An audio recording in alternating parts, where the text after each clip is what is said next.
So Fatemeh Aman is our guest. She is an Iranian national who lives in Washington, D.C. She's a non-resident senior fellow at the Middle East Institute.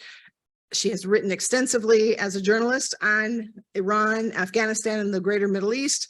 And she has traveled broadly.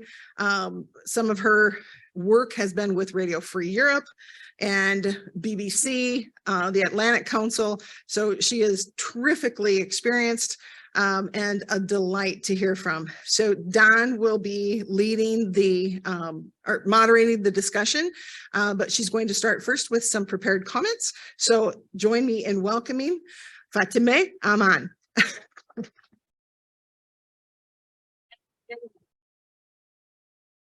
You did a great job. Wonderful. Before I start, sorry for my voice. I just came back from a trip and I have some kind of flu-like symptom. Don't worry, it's COVID negative and I would not have been here if I had COVID. It's truly an honor to be here with you. Thank you so much for inviting me to this amazing place that I didn't know very well. And I obviously will get to know this incredible place. I really feel very honored to be here. Before I start, let me also make a compliment to whoever chose the title of today's session, so cleverly linking Iranian, Iran unrest, recent unrest and turmoils to the foreign policy and the challenges in foreign policy. That was very smart. Thank you very much.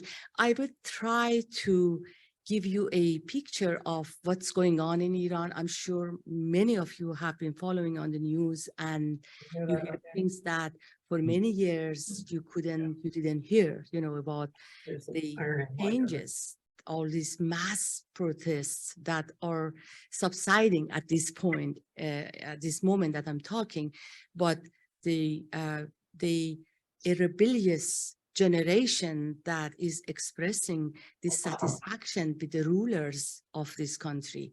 They have imposed so many, their own will upon people, and young generation, young teenage girls don't take that, and that is really kind of very interesting to talk about. And in regard to the challenges of foreign policy, I'm sure many of you have heard the most important event, I believe, the efforts to bring Iran and the Saudi Arabia together after so many years of animosities and conflict. These two regional rivals coming together, it's a big thing. But as I also, according to that title, will somehow link the two, what's going on in Iran and the international news that are of interest to Iran. In a day in September of last year, on an ordinary day, a girl from Kurdish ethnicity, I'm sure many of you know that Iran is a multi-ethnicity, multi-religious, multicultural society. So a girl from the Iran's region of Kurdistan, the province is called Kurdistan. The girl was arrested, a 22-year-old student, college student, was arrested for not having proper hijab, right? She was arrested by the so-called morality police. Morality police is someone that takes you to a station. They would try to teach you, to educate you on how to cover your hair and your body and things like that. So she went into coma a day later and died while she was in custody. That triggered the wrath that has existed, resentment toward this system that has existed for so many years. So the death of an innocent girl, somebody who was just visiting relatives in Tehran, in the capital of Iran, in Tehran, you know, was the beginning of something that happened later and, you know, fascinated the world and attracted so much sympathy from all over the globe. Now, from the videos that the authorities released later to prove that she was not beaten up, that she was not subject to any violence, we saw actually that her hijab wasn't looser than many other girls her age in the capital city. So why was she taken by the police and why was she treated like that? I was in Iraq in October last year, had a talk at the American University of Iraq in Suleimania. And you know, that is a Kurdish region with Kurdish students.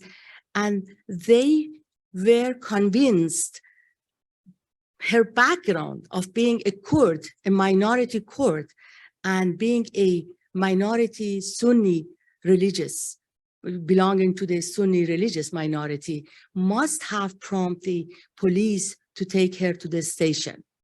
And how would they know that? From the accent. That is a prominent accent from people of that region. Whatever the reason, you know, something happened that has never happened before in Iran. We had demonstrations. Many of you know about the Green Movement in 2009, when people protested what was considered fraudulent election or re-election of President Mahmoud Ahmadinejad. There were protests in 2018 when the price of the eggs and poultry suddenly rose, and it happened in the conservative stronghold in Mashhad, in the city of Mashhad, and expanded to other places. There were also demonstrations in 2019 that, according to some, accounts, close to 1,500 people were killed of demonstrations.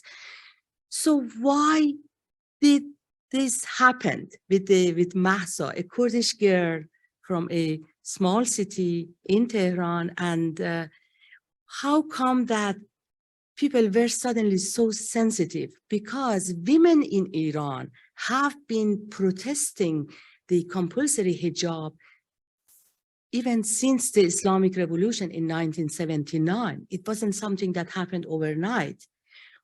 But you know, shortly after the revolution, women came on, tens of thousands of women came on the streets chanting, you know, I don't remember exact slogans back then. I don't think they used that to anybody, but they really demanded that this compulsory hijab is taken away. And back then, men's priorities were completely different from that of women. Right? So men did not support women in their demands for these laws to be corrected and to be resolved, be abolished. So that led to the, international outcry, the death of Mahsa Amini, and what is called, is famous or is described as Mahsa's movement. There was an international move, really so united, European and the United States and elsewhere, to condemn the Iranian authorities and demand that the regime would respect women's basic and fundamental rights in respecting their private sphere.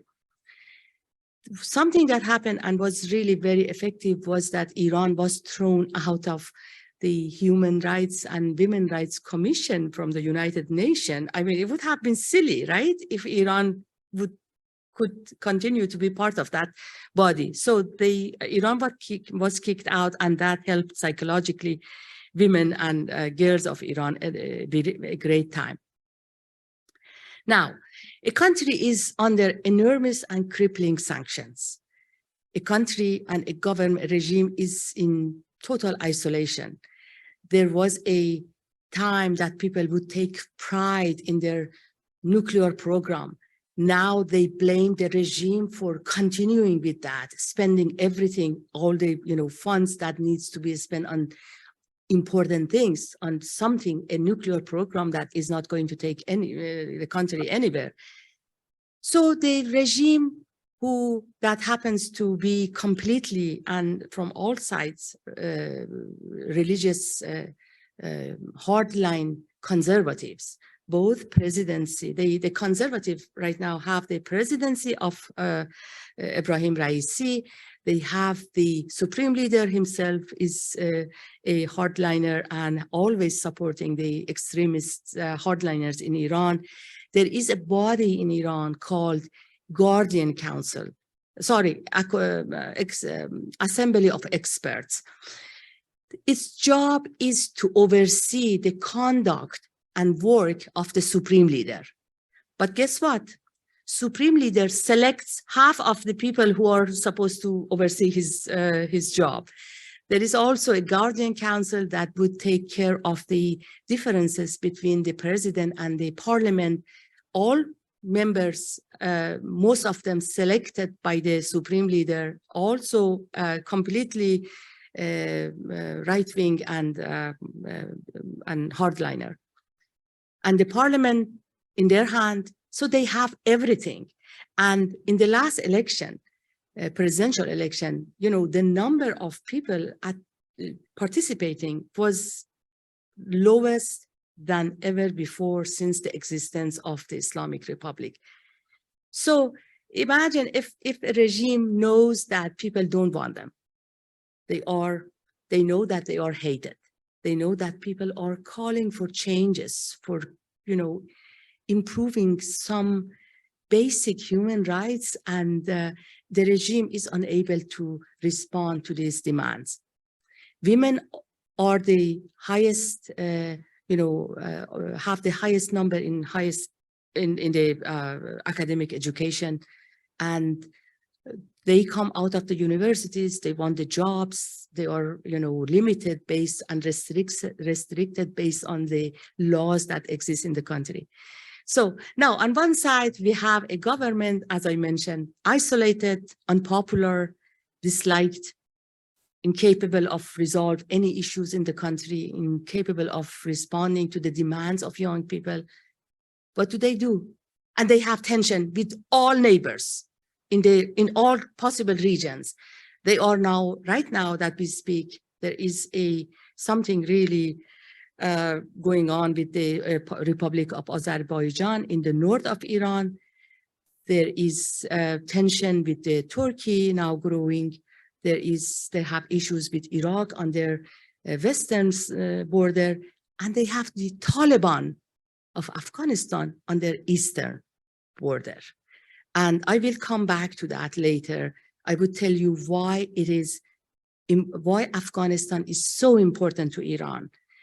Why they have to just kind of get along with the Taliban, why they are trying to keep, some kind of government in Afghanistan so that they don't get into war or some kind of conflict. So when you have a regime that is isolated and in the dire situation like that, what should they do? The smartest thing, they try to improve their relations with one of their prominent rivals, Saudi Arabia, right? Iran and Saudi Arabia, the differences wasn't created overnight. It has existed even during the Shah, before the revolution. But then with the Islamic Revolution, it really got bad, and the diplomatic relation was completely cut some years ago when the embassy of the Saudi Arabia and also a consulate in the city of Mashhad were set on fire. So the relation was completely cut, and as you all know, they were supporting different proxies everywhere, with Iran supporting Houthis in Yemen, with Saudi Arabia, and a broad coalition that they made supporting the, fighting Houthis. Iran was supporting and is supporting Hezbollah in Lebanon. Saudis were on the opposite side. In Syria, Iranian Islamic Republic did everything to save Assad regime in Syria, and Saudis were supporting the militias that were fighting Syria. So that was sorry, how much time do I have? How much time? About 5-10 more minutes. Okay, sure. So that is where the foreign policy is kind of impacting or have an impact on the internal events in Iran, and internal events can make a difference in how the Islamic Republic tries to reconcile with its rivals. Now, the interesting thing is that China was the mediating factor in bringing these two countries together. China is the major economic partner of both Iran and Saudi Arabia. So, and for the giant projects that China is doing in the region and somehow connecting the entire world together, they need stability, they need some security, and the region is at highest tension right now with what's going on in different places of the Middle East, and also with Afghanistan. If I get a chance, I will talk about that. Now, it also didn't come overnight. Both Iran and Saudi Arabia have shown tendencies and willingness to ease tensions, especially after the Saudi's oil refinery was attacked by the missiles from the Houthis. I think that is the point where Saudis concluded that no military might can give you absolute security.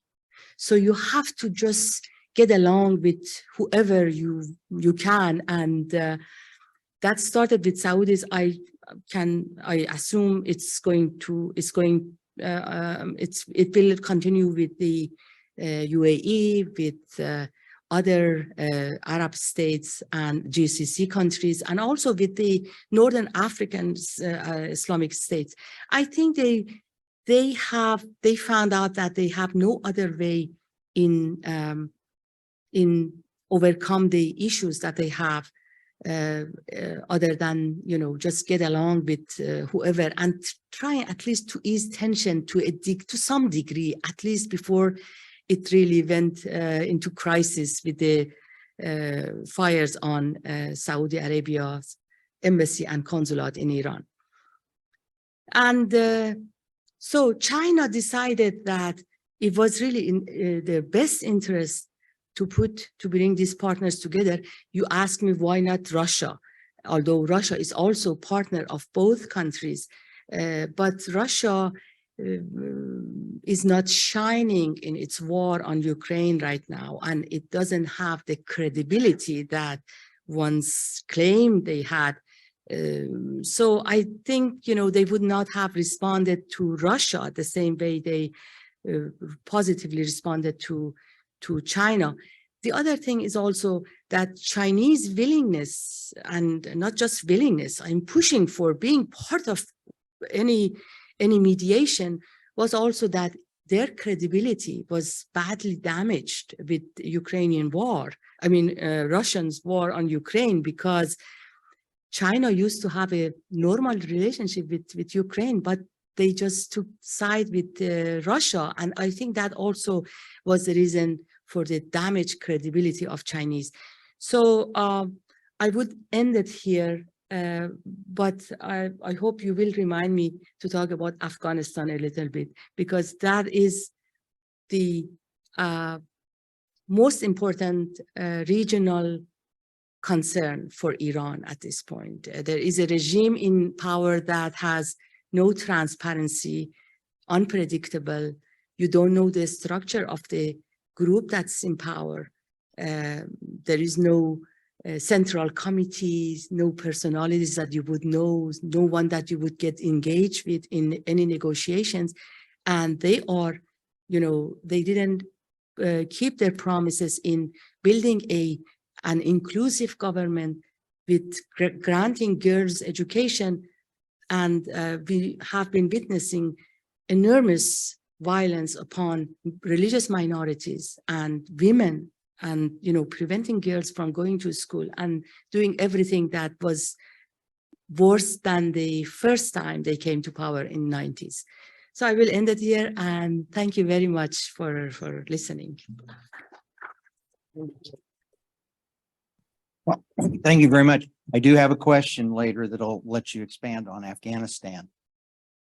I definitely want to lead though with, and I'll mention Dennis and Judy Triggs who are here, who have been to Iran. And whenever and I'm sure you've run into the same thing, say what the attitude of Iranian people are towards Americans, I get looked at like I'm stupid. Would you expand on how the Iranian people actually feel about Americans? Do you have your, yeah.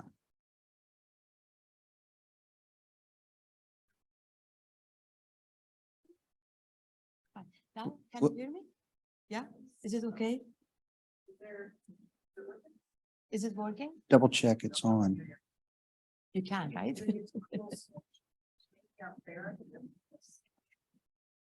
Oh yeah, it's making noise. Okay, let's see. I have a loud teacher voice. It picks me up anywhere.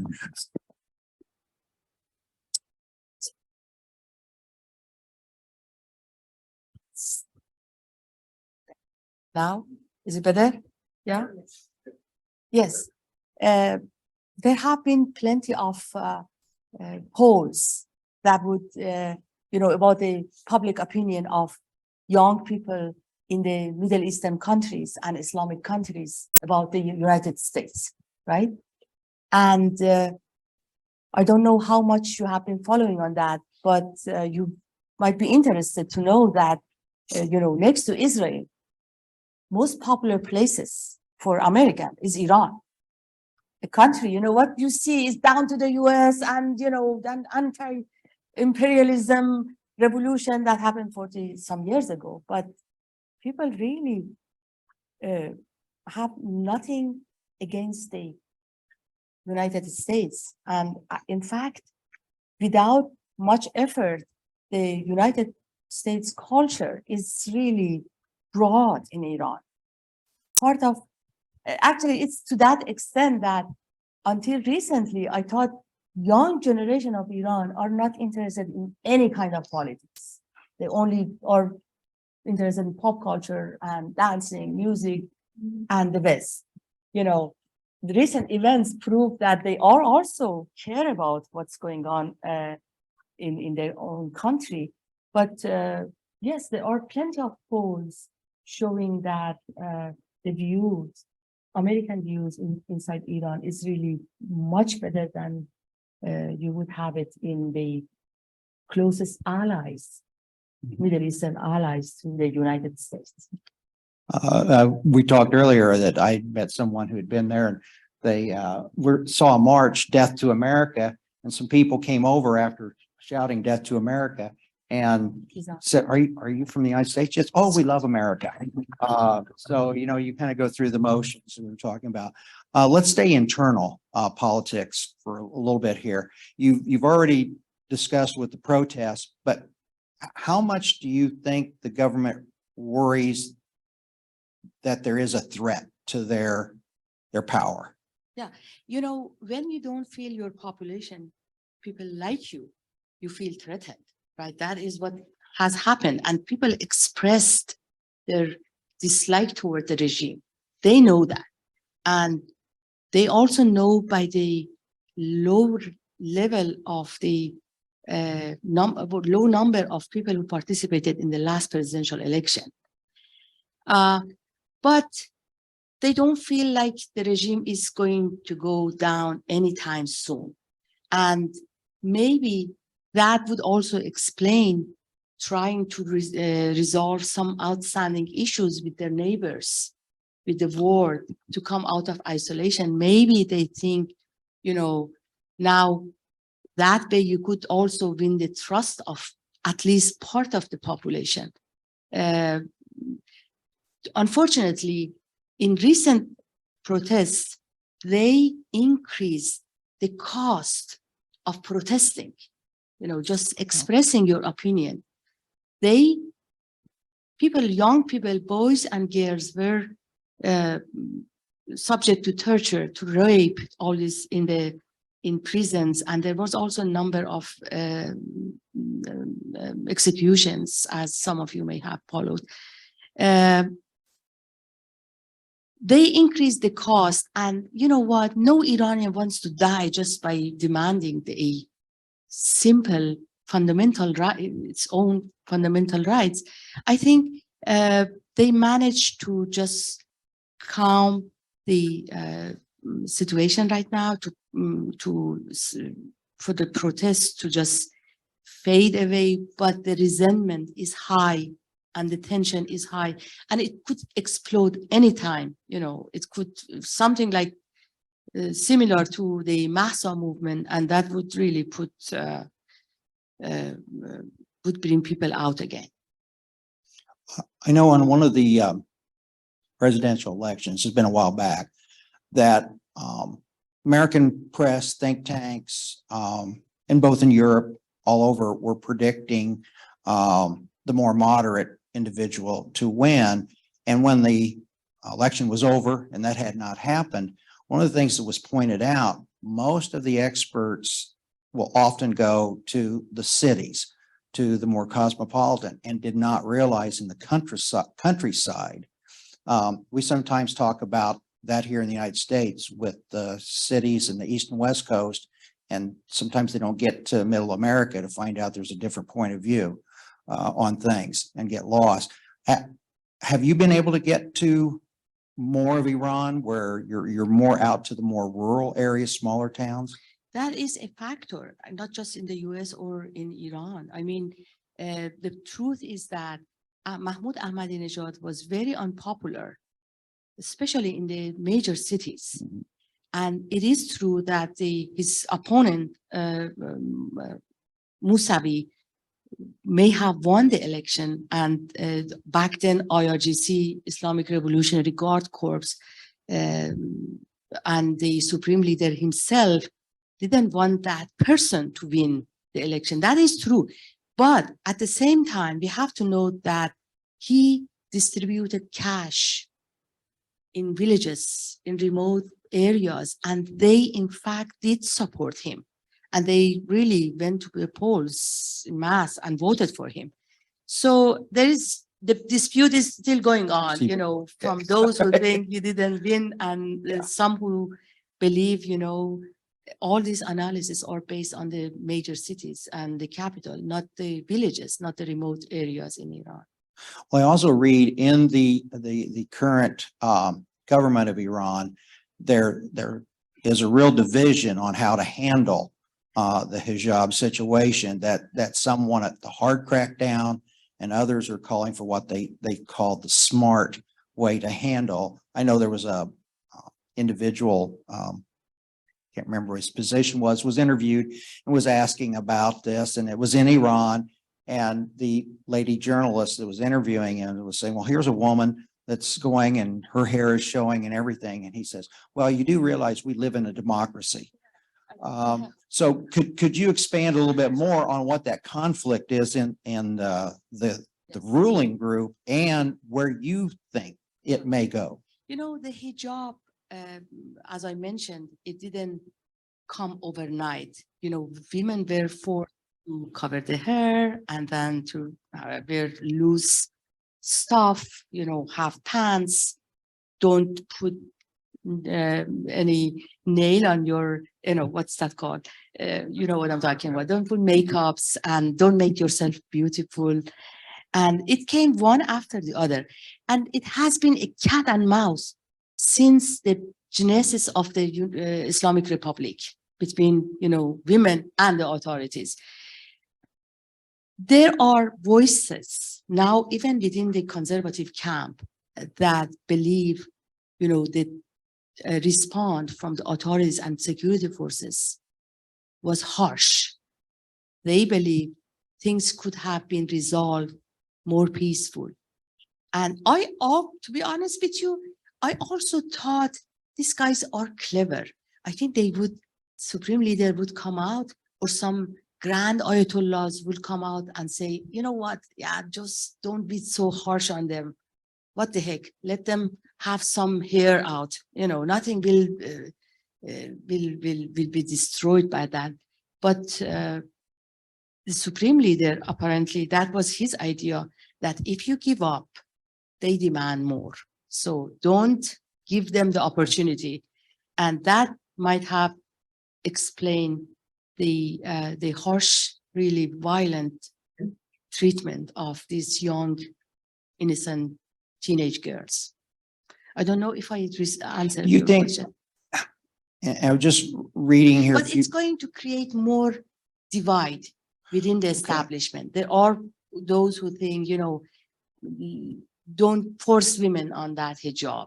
And those, and some grand Ayatollahs and hardliners that would not have been left with anything if you take down with the US and if you take the hijab away. So what would justify their existence, and for that to continue, they need crisis after crisis.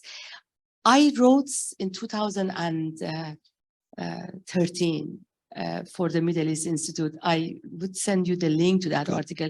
I wrote, Islamic Republic has eased many laws that were rejected by people and people dislike them. But if they give up down with the US and the hijab, they won't have the power, to impose upon most what they consider vulnerable women. So I always thought that would be the last thing they would give up. But you can see these days women without hijab on the streets, and you can also hear calls for their harsher treatment of them and for punishing them and taking them to prisons if they don't do the required hijab inside the country. But it's cat and mouse going on for a very long time. So as we say, for the hardliners, this is where you would throw yourself on the sword and die for. This is kind of this is an endpoint for the hardline area. I was reading that some of the forecasts from some of the think tank experts are that protests will continue, but they're going to die down some, but there will still continue to be street protests. I know back with the Green Movement, we thought maybe that would continue. Do you think this has a longer life to it, or will it take the government to do something crazy, crackdown to get them back in the streets in large numbers? For that crazy crackdown, that was also considered one option. I think that's too late for that. I don't think they are now with easing tension with the neighbors and, just be accepted into the region. I don't think they can manage doing that. And they also, there are factions within the government within the regime that really want that Iran's nuclear issue to be resolved and the sanctions to be lifted, and they look for some opportunities for the investment and for the economic situation to improve. So it's late for that kind of crackdown that you're talking about. I don't think they are looking for that, but they know that they are hated. They know that they are disliked heavily. Okay, let's go now to Iran and some of the neighbors. We've had the 20-year anniversary of the invasion of Iraq, and so a lot of retrospectives. And pretty unanimously, you can say there was a winner in the war, and it was Iran. Of course, they have a great deal of influence in Iraq. Syria has become a playground. Lebanon, with its solving almost into a non-government situation there with Hezbollah, and Yemen with the proxies. Could you explain to our audience a little bit more? And also with the JPOC, that was one of the big complaints of not wanting to accept that treaty by many people, because it did nothing with the proxy and the terrorism and so on. And of course, the treaty argued, well, but at least we stopped their nuclear. But these proxies are really significant. So could you talk a little bit more and make it a little bit clearer to us the role that how Iran uses these groups? Sure. I mean, if you see all possible existing problems in one pot, that would be really crazy to resolve any of them. Mm-hmm. That was the nature of JCPOA, because as all of you know, it was about the nuclear agreement that Iran had with the United States and the rest of the world, that Iran would stop all kind of uranium enrichment and producing weapons grade nuclear fuel, and they would put the IAEA, International Atomic Energy Agency's monitoring system all over nuclear facilities in Iran. And in return, some sanctions were eased on Iran, and Iran would be able to join the WTA or other international organizations. President Trump, took United States out of the agreement, and it just didn't go anywhere. But Europeans couldn't obviously do anything without the United States on that agreement. So now, there was a time that nuclear program for many Iranians became a national issue. They really wanted, they took pride about that program, and they wanted the regime to have something in return for giving up that program. It's different from now that no one trusts the regime, and they blame Islamic Republic for spending so much on a nuclear program that really didn't bring security to the country. But sorry, part of the question I forgot. The proxies of where Iran is able to work through these various groups. That's the reason why I started saying that. So linking nuclear program, uranium enrichment, and proxies, and war in Yemen, and Hezbollah in Lebanon, all of them may not have been working, may not have been possible. The argument in the previous administration was that you would start some kind of communication, you would reach some kind of deal with Iran to end that dangerous nuclear program, and another step after that would be to talk about the, regional tensions. You would talk about the proxies. You would talk about Iran's interference in other places that has no place to be. As I mentioned, I mean, the actual nuclear deal didn't go anywhere. So, and no problem was resolved. Unfortunately, Iran is they shut down some of the IAEA monitoring cameras, and the war on proxy wars is getting worse, and they also produced more uranium enriched, to 60%, and that was not supposed to happen. So we can argue for long, about why it was connected, it was linked to other issues that existed, why it was the administration was focused, or the international community was focused on nuclear issue to be resolved first, and go further step to resolve other outstanding issues. I think the Critical Threats Project and the Institute for Study of War just had a Iran update, and some of their key takeaways were that Iran and Lebanese Hezbollah have messaged that the axis of resistance is prepared to continue escalating against American forces in eastern Syria, and an Iranian-backed group called Al-Gulabun Brigade issued a statement claiming responsibility for the kamikaze drone attack that killed the American contractor.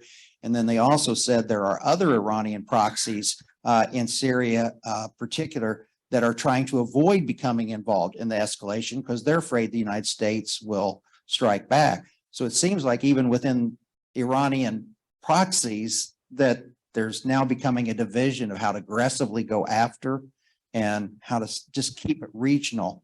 Yeah, they have big differences within the IRGC, for instance, as we saw just recently in the recent weeks.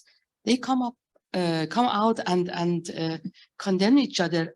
There are some secret documents that were revealed recently, were leaked, that some of the IRGC commanders went to Supreme Leader trying to convince him that things need to calm down. And apparently he said, no, we are on the good path going on. Things are going on fine.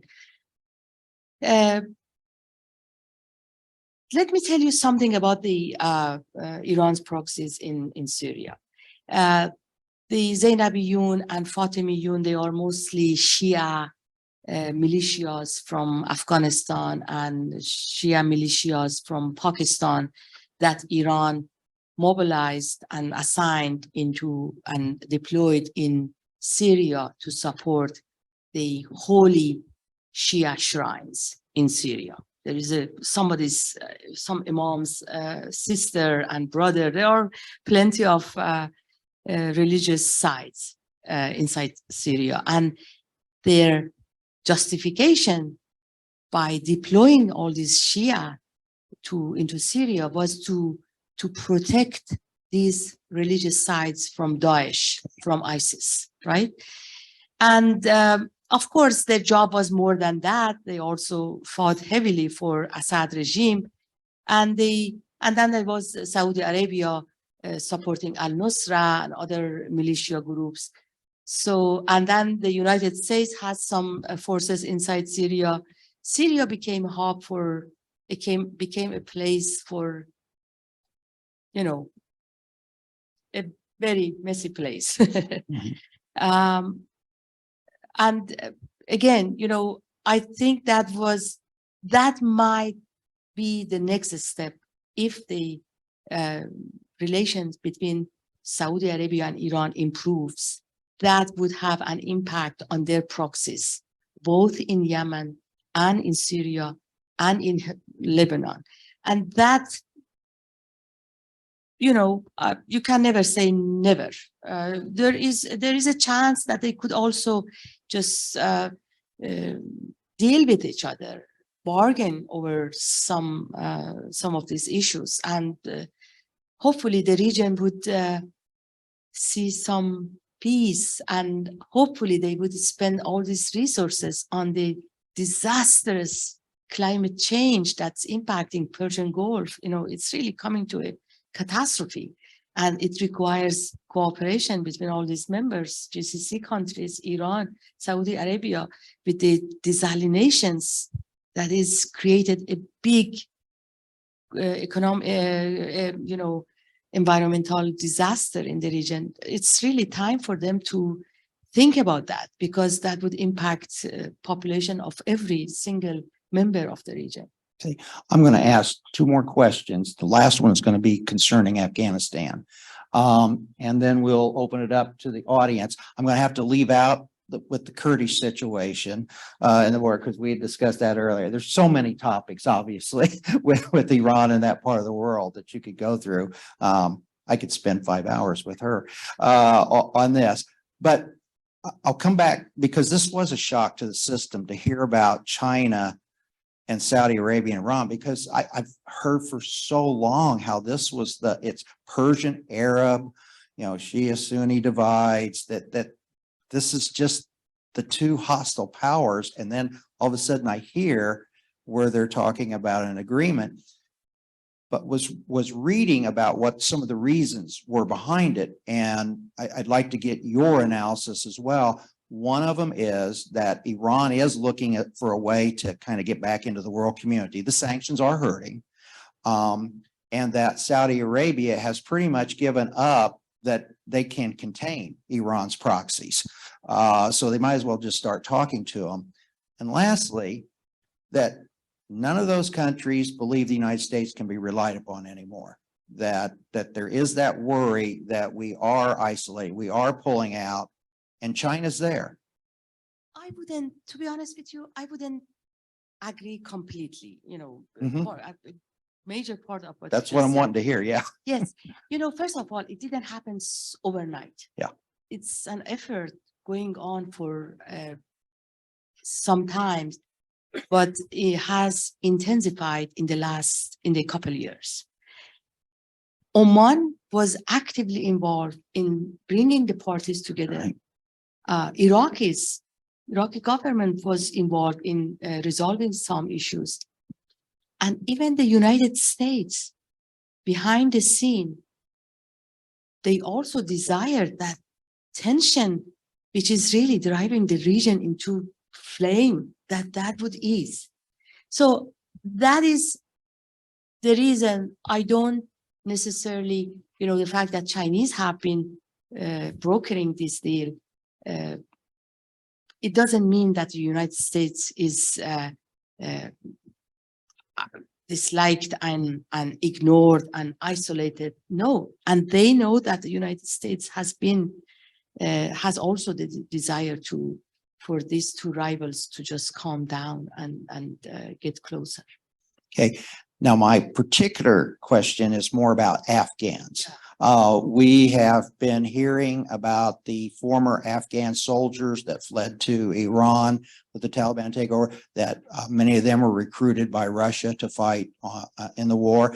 And then there's been some recent articles about some of the American mercenary who have, one group in particular says he wants to go and recruit those former soldiers to fight in Ukraine.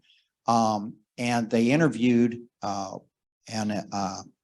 one of the Afghan who was living in Iran, former soldier, and he said, well, he would go because it's better than living in Iran because we're treated so badly here.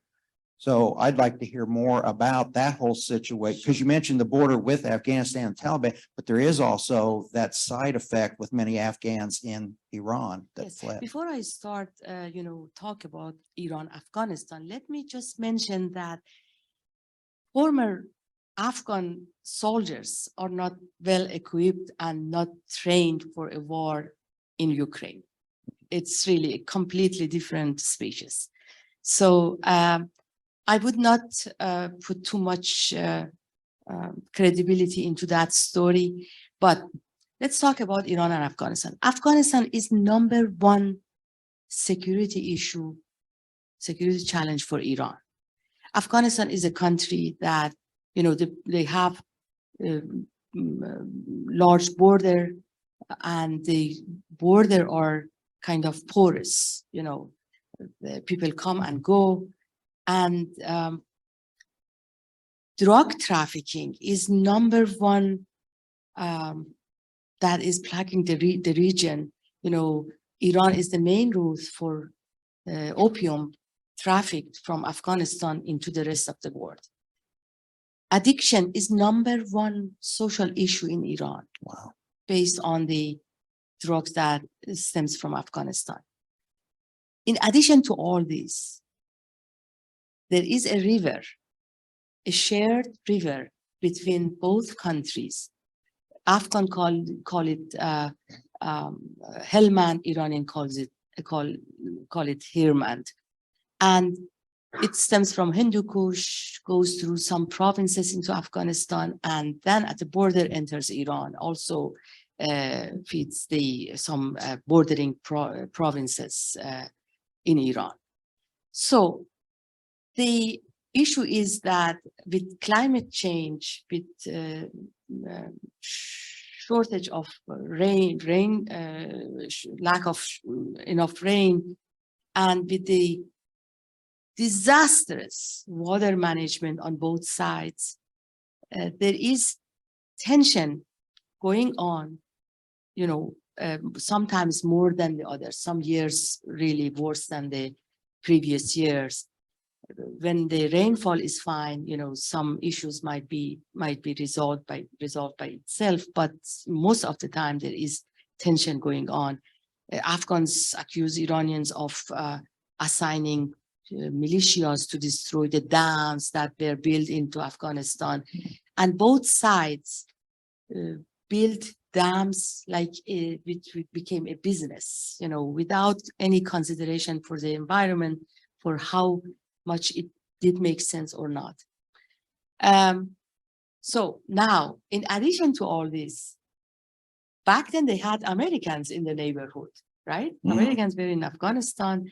They enjoyed American presidents when they, got rid of the Taliban that are considered ideological enemy somehow from Iran. There are differences in religion and cultures and major disputes going on. They even provided the United States, according to Ambassador James Dubins, who was involved in Afghans, Bonn conference and deals. They provided the United States with intelligence, with information on how to target the Taliban, how to get rid of the Taliban, and they were instrumental in, in the new government to come to power in Afghanistan. They also did a fine job in getting rid of another Iran's enemy, Saddam Hussein in Iraq. Yeah. But something changed for worse. There was I don't know how many of you remember that Axis of Evil speech by President Bush. Yeah. That, while Iran was helping the US intelligence community so much, they were branded as Axis of Evil along with Saddam Hussein and North Korea. That changed things. That was a time that Iranians may have thought that Iran is next. They did Afghanistan, then they got rid of Saddam Hussein, and now it's time for regime change, perhaps for regime change in Iran. That is when the friendship ended. They started getting in touch with the Taliban fighters. They provided Taliban fighters with explosive, something to make the life of American forces hard. So to make it impossible that the United States uses Afghanistan as a military base to attack Iran. That was the aim of getting in touch with the Taliban. So then there was a regime in Afghanistan that, factions fighting with each other. All of you know what was going on in Afghanistan. Iranians would distribute cash to this and that faction of their choice. Pakistani had their own friends in Afghanistan, and they heavily corrupt government inside Afghanistan. And so all this led to the fall of the regime, and which, the population didn't trust. People didn't trust their own government. And then they came Taliban. Now, the new generation of Taliban, the new government, they include some veterans from the past, from the 90s, but also younger generation. And they are not transparent. It's not something that you would decide, okay, say Mullah Ali or Mullah Hassan's thinking is this and that. We can influence them, we can invite them, we can sit down and talk with them. You don't know anything about the Taliban. And that makes that region, especially for Iran, in a very dangerous place and neighborhood. Now, what did they do when Taliban came to power? They started talking about how they can be friends, the Taliban is different, these guys are going to build an exclusive government. They are going to respect the religious minorities' rights. They are going to protect the, Shia who are oppressed in Afghanistan. And they are getting rid of ISIS, which Iran considers number one Mhm. enemy at this point, number one militia group that can infiltrate inside Iran.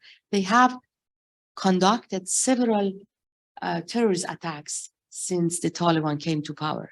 Now, the situation for Iranian government is a disaster since, guess what? People don't even believe that ISIS is behind it.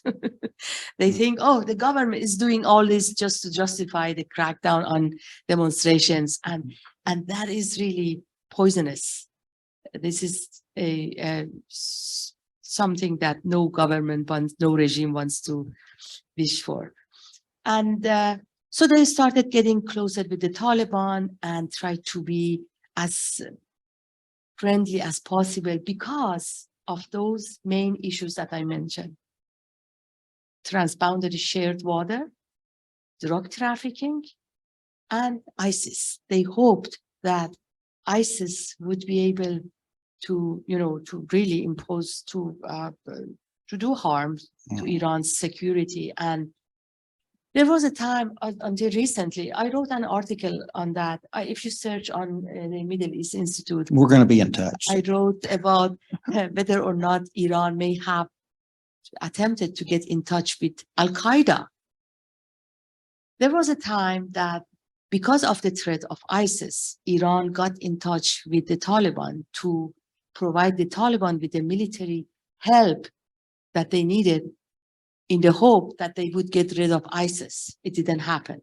Now there is a good chance, now the Taliban has been unable to get rid of the ISIS.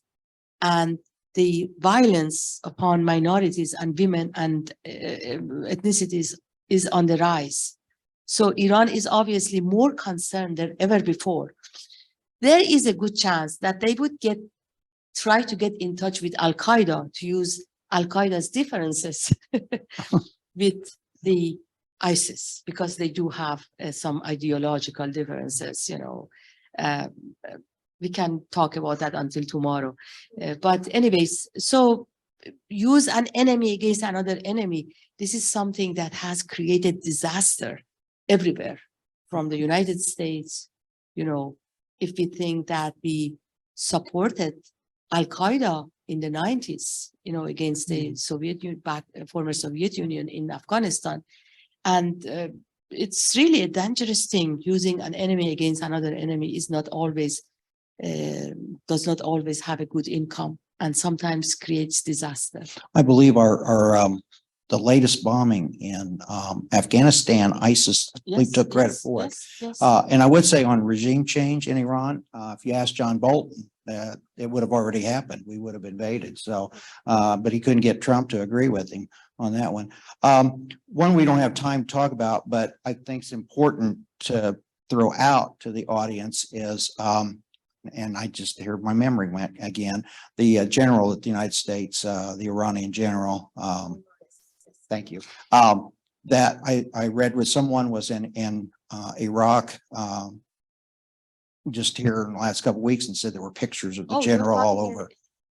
I thought you meant Soleimani, who got killed. Yeah, not talking about but again, in Iranian general, but in Iraq, there's his pictures are all over again, that we in the United States don't appreciate the hostility that we're happy about assassination, but over there, he was, my understanding, a real hero.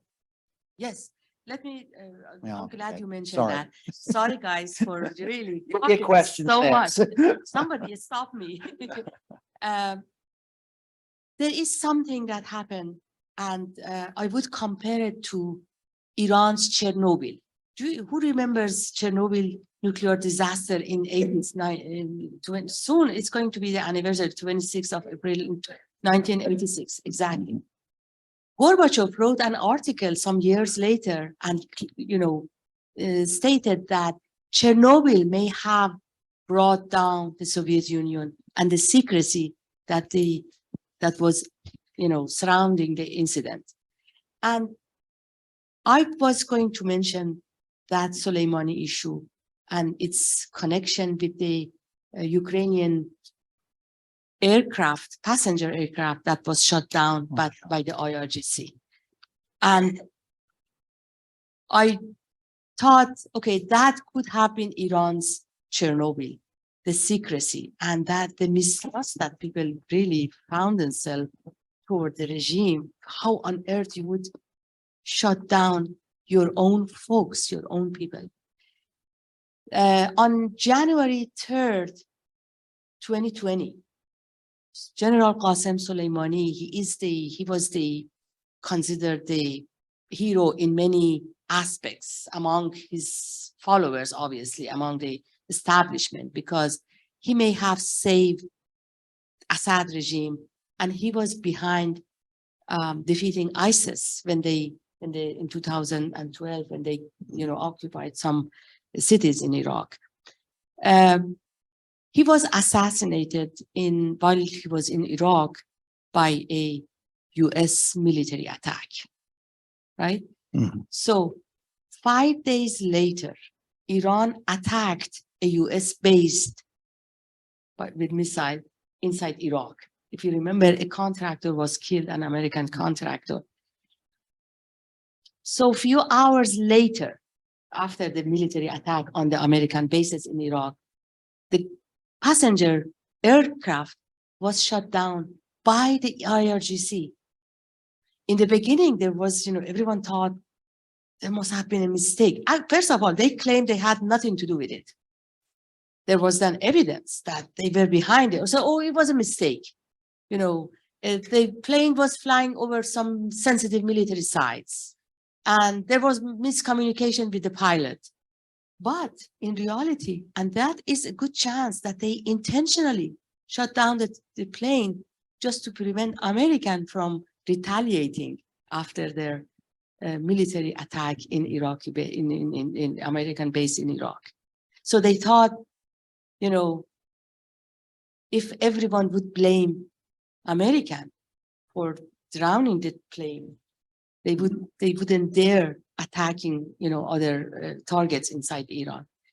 That a miscalculation, and they lost the trust of whoever they had inside Iran. That was a turning point. That was the Chernobyl of Iran. If this regime goes down, I truly believe, shooting down an airplane of 176 people, most of them winner of Olympiad gold medal in physics, in, all these smart students who were leaving Iran on a Ukrainian plane to Canada to just continue with their education, and some were visiting Iran, were going back. Yes, it was a rather sad story. Sorry for taking. Okay, well, and I know we have to have some questions. I know we do have a microphone over here. So if you would like to come up and, oh, okay, all right. So you can raise your hand and she will come around to you. A question, is any Iranian here? Anybody? Oh, you are from me. Okay, awesome. All right. Oh, yes. Could you stand up, please? And Yes. tell us who you are and then ask question. I'm Lawrence McGrath, or Larry. I was wondering how the diplomacy with China now and Saudi Arabia is going to work economically. Mhm. Are they going to be using the yuan or the national currency of China as opposed to the dollar? And the other question was, how is this going to affect Yemen? Is there going to be peace in Yemen? Yemen. Oh, okay. Okay, sure. That's Yes. all. As I mentioned, there is a desire from all sides, willingness from both Saudis, Iranians, from the United States, from Russians, from Chinese, from some other Middle Eastern countries, that some tension is eased and the relationship between both countries improve, in the hope that, the region would see some peace and there would be time for economic progress. Iran has an agreement with China. It's not transparent and no one knows the extent and the details, but apparently it's for 25 years and multi-billion dollar, 400 billions, if I recall correctly. And guess what? Chinese have the same kind of economic relationship and the giant projects with Saudi Arabia. There is a 2030 project by Saudis that really want to transform the entire region. And China is behind that project and is the main factor involved in that project. China has a good relationship with Israel. They have an excellent relations with all other Middle Eastern countries, rival to Iran. They have used the differences between all these countries and to their advantage, obviously. And Iran has always been a friend, an ally to China with low cost. You know, they voted in the United Nations whenever they felt against Iran.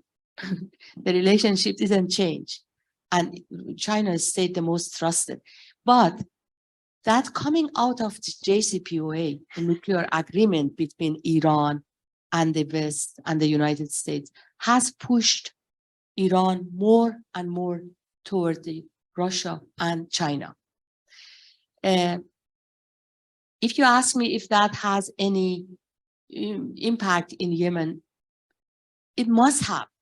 You know, apparently they have always also been talking about that. They have set some agendas as, you know, for Iran to stop being actively involved in Yemen, and with Saudi Arabia extending the ceasefire that exists for some time. They are going to extend it with Yemen. And there are also things that will not be resolved so quickly, such as, you know, asking Assad to have Arab troops based in Syria. I don't think he would ever agree to that. He's too afraid of, you know, being left with the with other Arab states. But I think you also asked why China. You know, China was the perfect broker at this point. It buys oil from both countries, involved in all kinds of projects inside both countries, and no one else like China had the power. I mean, with Russia couldn't do that because they lost some credibility in their war against Ukraine because they didn't shine in the war. You know, they promised and everyone expected the war to be very short and to advance, you know, Russia's advantage. It didn't happen. So, I mean, China was the perfect mediator, and they are trying to do the same thing with between Ukraine and Russia, not because they are necessarily the most peaceful country on earth, but because their giant economic projects also need some security and stability in the region. They really need to do that. I hope I answered your question. Yeah. Questions? I'm sorry. It came in a little bit slow. We have a question from the chat from our group at home. And one of our guests asks, what advice would you give to the citizens of the United States to try to improve relations with Iran? What can we do as citizens? I said, what can the US, you know, just be involved. Just follow on the news and just ask your politicians. Try to see who is doing what and make them justify their position, their political position. Make them accountable. That is how you can be of help, not just to Iran, to any country in the world. And never think, you know, it's far away. it's none of my business. It is really, international community is connected somehow, and the Middle East is obviously will stay a very important place for the important region for the United States and the rest of the world. And Iran obviously is a major player in the region, and you better care about what's going on in that country and the relationship between both the United States and Iran. Is there any hope for the JCPOA? Well, the JCPOA in its original form, it's dead. It's on death, life support, I would say. It's not, maybe not completely dead, but they are promising now, that those same hardliners who didn't agree with JCPOA and disapproved the nuclear deal, now they are bragging about being in touch with Americans to improve and to bring that agreement to life. That is important. Let's see what happens. And I think the key is what's going on between Iran and Saudi Arabia. We don't know, and we should not expect something that happens overnight, because those problems were not created suddenly. It really took some time, and it takes time for those issues to be resolved. But I think that is a good step for any issue inside Iran. All right, one more question. Here. Well, maybe two. Do you want to go first? What is the role of the military in Iran? Are they totally subservient to the supreme leader? Do they have an influence? Could they be part of if things got bad enough, they could turn against the regime? We have two different military in Iran. There is one military that was left from the Shah from before the revolution. That is the military that was very close. All of those folks were trained in United States. The military equipment were all made in the US. The relationship was really very close back then. Then the revolution happened, and another military or army-like group was formed. That is called Islamic Revolutionary Guard Corps. Their main job, as defined on the paper, is to defend the revolution, right? So they were assigned to different tasks. For instance, in Iran-Iraq war, there was so much distrust toward the military that was left from the former regime, and more killed were those from the IRGC, from that Islamic Revolutionary Guard Corps. The relationship between IRGC and Supreme Leader is closer. There has always been some tension within the conservative camp with the actual military. Right now, the military is more in charge in protecting the seas and oceans. Iran has as you can guess from the map, is connected to the Oman Sea. They are mostly, sometimes they do a good job in fighting piracy in some regions, and sometimes they are working with the United States and other international navies. The IRGC has enormous power. They have all kind of economic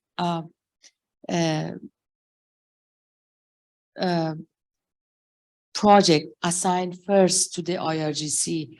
They benefited from the sanctions, from the economic sanctions that were imposed upon Iran. So you name any company, major company belongs to IRGC. They are basically they are the power, the absolute power, and they are very close and they listen to the supreme leader. They are very close. I mean, compared to the actual military or the army that was left from the Shah regime, they have all possible power, both economically and militarily, and even in politics. They are parliament members, they are in the now the ministers, they are in government, they are everywhere. They have so much power. Okay, final question. You get the honor.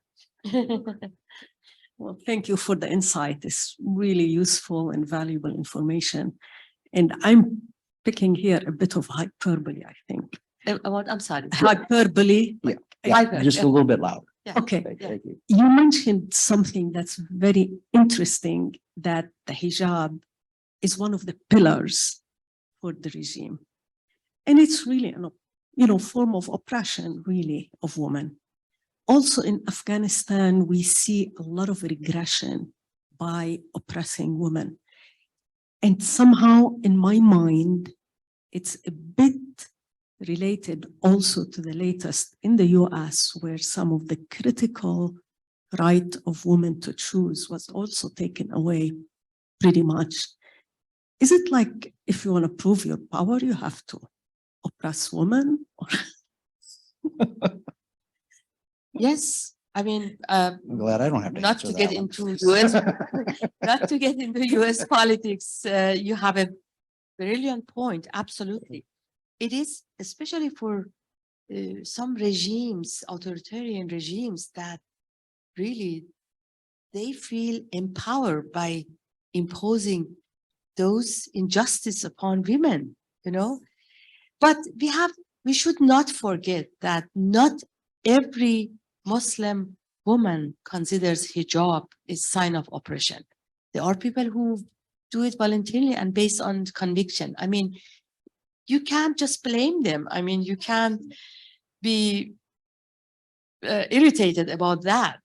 But you can also not force everyone to have that kind of hijab. That's actually what's going on in Iran. But you're right. I mean, to me, the democracy and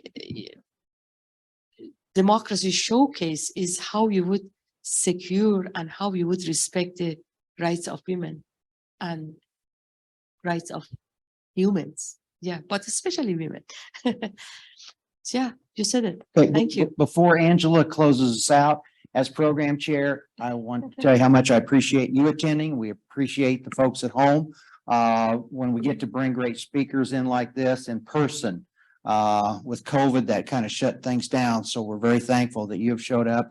And I will plug for an August program, Michael Singh from the Washington Institute on Near East Studies. He and I are going to be discussing Syria, and we'll have some of the points tonight in a different direction, talked about not only Iran, but Russia, China. Syria is becoming an incredible playground for a lot of powers. Thank you again. Thank you so Thank much. you. for Thank having you me. so much. Thank you. Thank you.